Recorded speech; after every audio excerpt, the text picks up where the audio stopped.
SCP-096.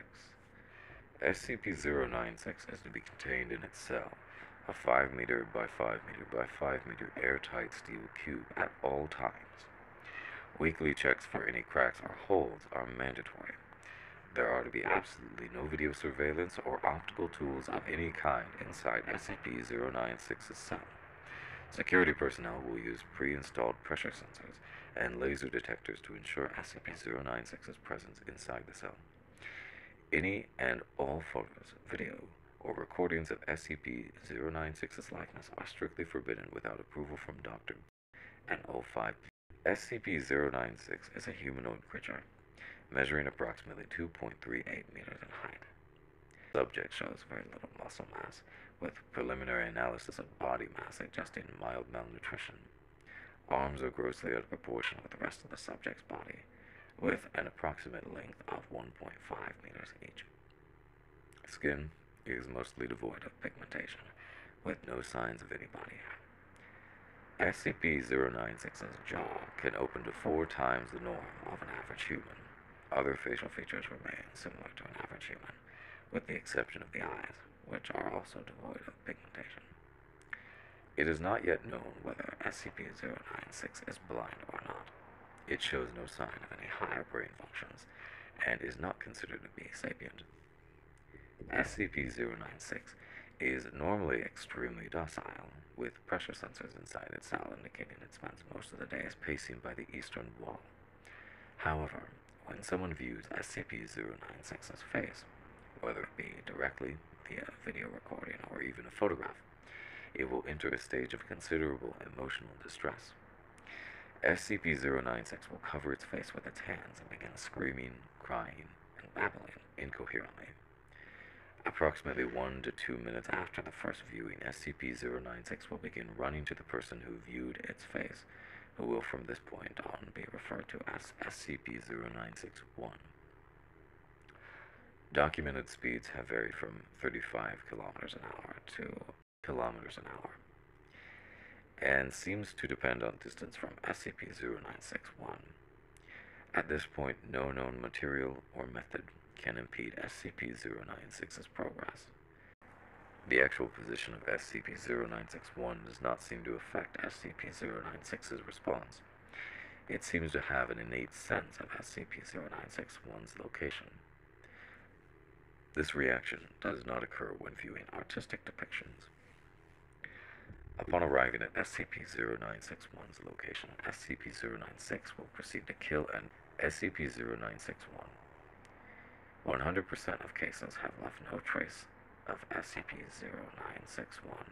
SCP-096 will then sit down for several minutes before regaining its composure and becoming docile once again. It will then attempt to make its way back to its natural habitat. Due to the possibility of a mass chain reaction, including breach of Foundation secrecy and large civilian loss of life, retrieval of subject should be considered alpha priority. Dr. has also petitioned for immediate termination of SCP-096. Termination order has been approved and is to be carried out by Dr. on.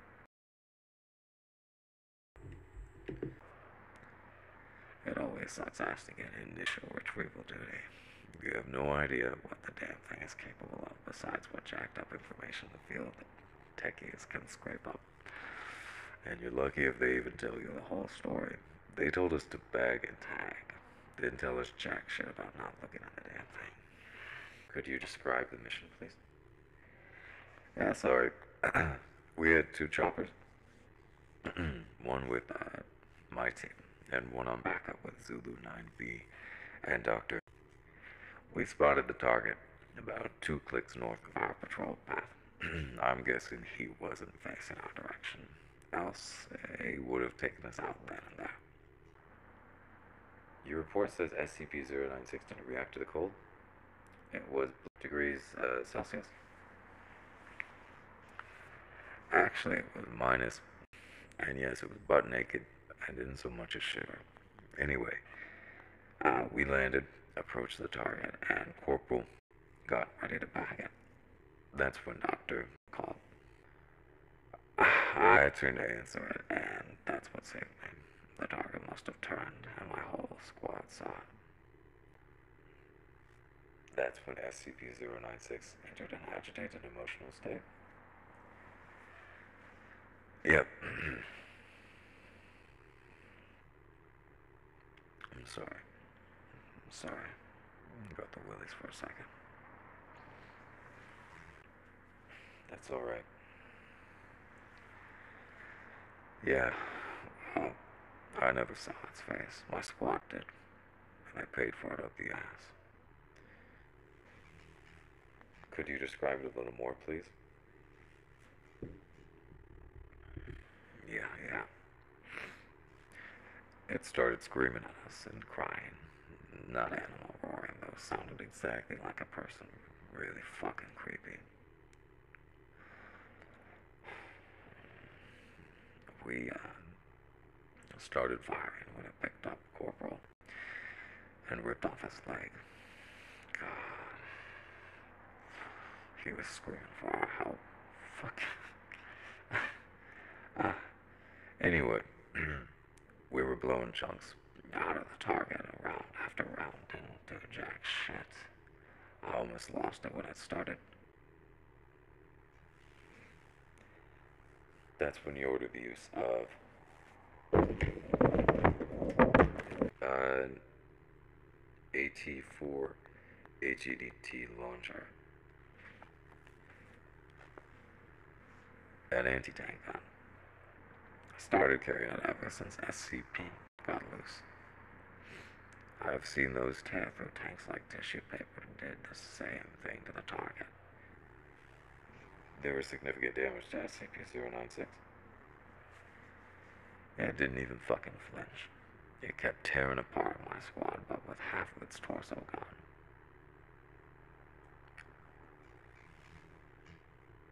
But it was taking damage. If it was, it wasn't showing it. It must have lost all its organs, all its blood, but it didn't acknowledge any of it. Its bone structure wasn't hurt at all, though. Kept tearing my squad apart. So no actual structural damage? How many rounds would you say were fired in SCP-096? At the least, 1,000. Our door gunner kept his GAU 19 on it for at least 20 seconds. 20 fucking seconds. That's 650 caliber rounds pumped into the thing. Might as well have been spitting at it. This is when Zulu 9B arrived. Yeah, and his squad was gone. Zulu 9B managed to get the bag over its head, and it just sat down. We got it into the chopper and got it here. I don't know how, I never saw its face. Maybe God or Buddha or whoever thought I should live. The jackass. We have obtained an artist's depiction of SCP-096's face. Would you like to view it?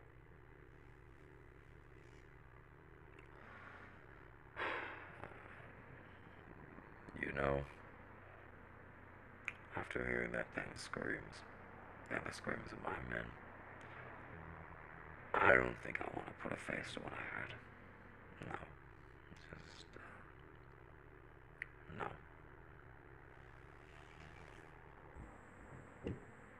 Alright, I believe we're done here. Thank you, Captain.